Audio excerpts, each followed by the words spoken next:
Finalmente, en esta última parte de la clase, nos centraremos en comprender a qué nos referimos cuando hablamos de estado de reposo. Hemos revisado lo que es un potencial de receptor, hemos revisado también en forma amplia lo que es un potencial de acción. Amplia no me refiero a profunda, sino que más bien globalmente lo que se refiere a un potencial de acción. Y ahora revisaremos lo que es un potencial de reposo. Decíamos en las partes anteriores de esta clase que cuando una neurona no está siendo estimulada, está en estado de reposo. Decíamos también que fuera de la neurona hay mayor cantidad de sodio y que dentro de la neurona hay mayor cantidad de potasio. Hay que decir que el estado de reposo antecede a un potencial de acción y lo precede. Entonces está antes y después de un potencial de acción. Y eso es importante porque sin un potencial de reposo entonces no podemos gatillar un potencial de acción. Si estuviese la neurona en continua despolarización, en continuo potencial de acción, no se podría traducir una señal en forma adecuada. Decíamos que la intensidad, por ejemplo, de un estímulo, al final de la última parte decíamos que la intensidad se traduce en la frecuencia de potenciales de acción. Entonces imagínense si un potencial dura infinito, no podríamos traducir ningún estímulo, ¿sí? Entonces la importancia del potencial de reposo va a ser fundamental para que se gatillen nuevos potenciales de acción. Entonces vamos por parte comprendiendo este estado tan particular de la neurona en el cual no hay estimulación y por lo tanto no hay un cambio de potencial en su membrana. Lo primero que hay que decir es que si nosotros medimos con un microelectrodo el medio intracelular y el extracelular lejos de la membrana, como se muestra acá en la imagen, más en el citoplasma o más lejos de la membrana, en el caso del medio extracelular, nos encontraremos que no hay diferencias de potencial eléctrico, es decir, que la cantidad de carga eléctrica positiva y negativa es igual. Pero si nos acercamos con nuestro microelectrodo para registrar el potencial de la membrana en su cara interna y en su cara externa, nos encontramos que efectivamente sí hay cambios de potencial. ¿Y eso por qué se debe? Recordemos las características que tiene la membrana.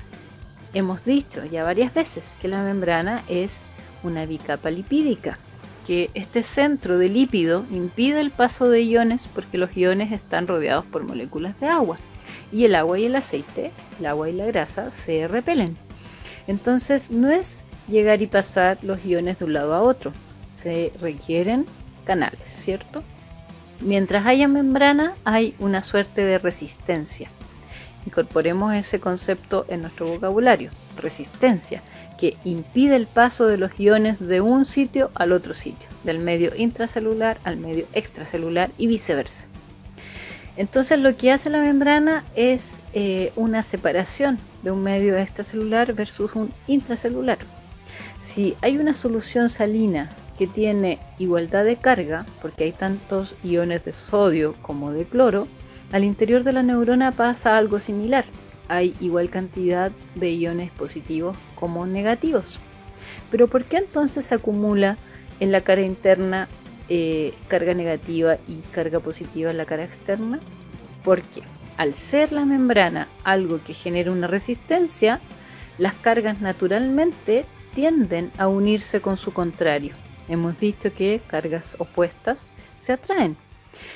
Si tú colocas una separación en un líquido salino, una placa, en un vaso, por ejemplo, que tiene agua con sal, y podemos ver eso en su nivel más microscópico, nos daremos cuenta que en un lado de esta latita van a haber iones de una carga eléctrica y al otro lado de otra carga eléctrica, porque van a tender a querer unirse.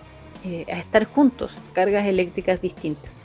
Entonces la membrana lo que provoca es eso, provoca que los iones de un lado quieran unirse con los iones del otro lado, porque tienen su carga opuesta, ¿sí? Y eso es algo particular de la membrana, eso es algo particular del potencial de membrana, que en su cara interna va a tener carga negativa y en la cara externa positiva. Y en estado de reposo esa es su singularidad, que en estado de reposo las neuronas tienen su cara interna negativa y su cara externa positiva. Otra cosa que diremos es que, bueno, ya hemos visto ya que la neurona es permeable a distintos iones, a sodio, cloro, potasio, a calcio también, pero que hay muchos más iones de potasio al interior y sodio al exterior de esta neurona. Y entonces lo que va a determinar el potencial de reposo va a estar asociado con la cantidad de canales que estén abiertos y que permitan el paso de estos iones tanto de sodio como de potasio. Y acá es donde nos vamos a detener para poder comprender cómo se mantiene entonces el potencial de reposo de una neurona. Esto es algo que se va a ahondar un poco más en la ayudantía para que puedan complementarlo con esto, ¿ya? Pero acá diremos lo básico. ¿Y qué es lo básico? Lo básico es entender que en estado de reposo la neurona tiene más potasio al interior que al exterior y más sodio al exterior que al interior. ¿Ya? Eso lo hemos dicho varias veces. Pero también tenemos que decir que el potasio, como entonces está más concentrado al interior, ¿recuerdan el concepto de gradiente de concentración? Por gradiente de concentración este potasio va a salir de la neurona. Y al salir de la neurona va a dejar el interior más negativo, porque el potasio tiene carga positiva. Si tú sacas carga positiva de un ambiente, vas a dejar con menos carga positiva, por lo tanto, más carga negativa. La cara interna de la membrana, que ya estaba negativa en estado de reposo, cuando sale potasio, se vuelve más negativa. Y eso genera un nuevo gradiente, un gradiente en este caso eléctrico, en el cual atrae entonces cargas contrarias. Si el interior está negativo, va a atraer carga positiva. Como es potasio el que salió con carga positiva, va a tender a ingresar. Y ahí es donde se va a mantener entonces este equilibrio entre el potasio que entra y el potasio que sale. Porque sale por gradiente de concentración, porque está más concentrado adentro, pero ese mismo flujo va a posibilitar que ingrese nuevamente, porque el interior queda más negativo y por lo tanto requiere atraer nuevamente a ese potasio. Y eso es lo que mantiene el potencial de equilibrio del potasio, ese no movimiento en el fondo de iones, sino que no flujo de iones, porque están estas dos fuerzas manteniendo ese equilibrio. Por otro lado, pasa que como los iones de sodio están más concentrados en el exterior, entran fácilmente a la neurona, pero en el caso del estado de reposo hay pocos canales de sodio abiertos en comparación con los canales de potasio que están abiertos. Acá nos estamos refiriendo a canales que no dependen del voltaje y que tampoco dependen de neurotransmisores, sino que son canales que están siempre abiertos y por lo tanto siempre están permeando tanto potasio como sodio. Pero en el caso del sodio son poquitos los canales que permean sodio y que estén abiertos siempre. Por lo tanto, la cantidad de sodio que va a ingresar siempre va a ser menos en estado de reposo que la cantidad de potasio que está saliendo y entrando.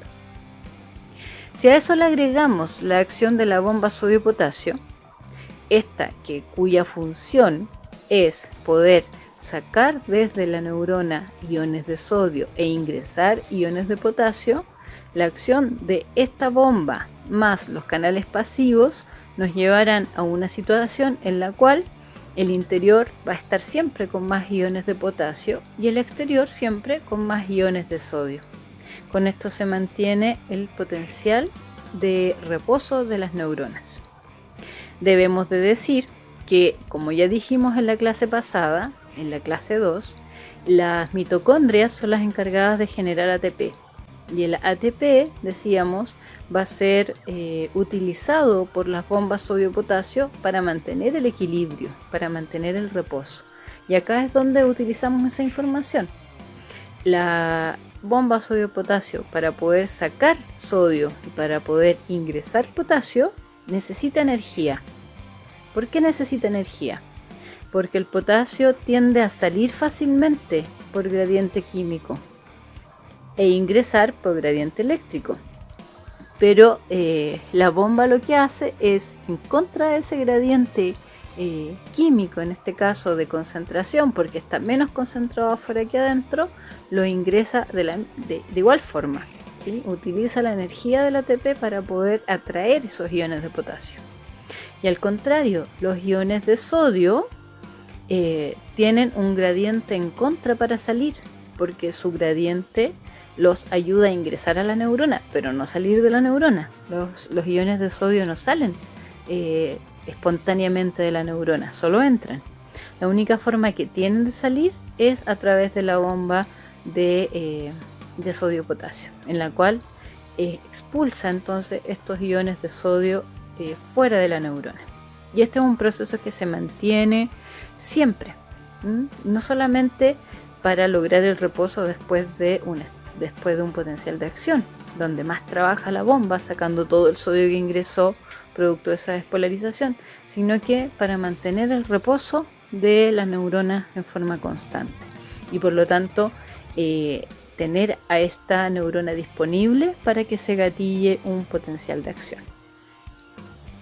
Entonces resumamos, los iones de potasio van a estar sujetos a dos fuerzas que los van a arrastrar, que van a permitir esta permeabilidad a través de la membrana.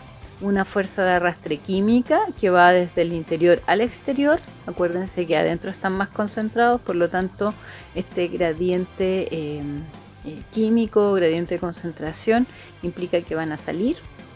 Pero también hay una fuerza de arrastre eléctrica, que es desde el exterior al interior. Como sale carga eléctrica positiva, al interior se vuelve más negativo, entonces esa misma carga vuelve a ingresar porque es atraída por esa negatividad. Y por eso se dice que el potencial de equilibrio del potasio se logra gracias a una fuerza de arrastre electroquímica, ¿sí? Por otro lado, los iones de sodio van a estar sujetos a una fuerza de arrastre química hacia el interior, pero no pueden salir fácilmente, solo entran. La única forma de salir es a través de la bomba sodio-potasio. Con esta bomba podemos regular entonces el potencial de reposo al introducir potasio y sacar sodio. Para finalizar esta clase, yo sé que quedan varias cosas pendientes que, vuelvo a insistir, las iremos viendo en las clases siguientes, pero finalicemos diciendo que el potencial de acción, si solo queda como una despolarización del axón y un traspaso de esta corriente a lo largo del axón, no serviría de mucho, sino que la consecuencia del potencial de acción es poder llegar acá, a la terminal sináptica, y poder con ese influjo de corriente positiva que llega a la terminal, generar que estos canales que están representados acá en verde, que son los canales iónicos de calcio, puedan abrirse y ingresar calcio entonces, y eso desembocar en que estas vesículas puedan liberar el neurotransmisor y finalmente poder hablar de potenciales sinápticos. Entonces una neurona, para poder generar un potencial sináptico, requiere un potencial de acción, ¿sí? Y para gatillar un potencial de acción se requiere que esa neurona esté siendo estimulada o por efecto de potenciales sinápticos de otras neuronas o por efecto de potenciales de receptor. Es decir, que haya una despolarización que sea capaz de abrir los canales de sodio dependiente de voltaje. Es decir, que se pueda gatillar el potencial de acción a partir de este traspaso del umbral. Y con eso tenemos el final de este recorrido, ¿sí?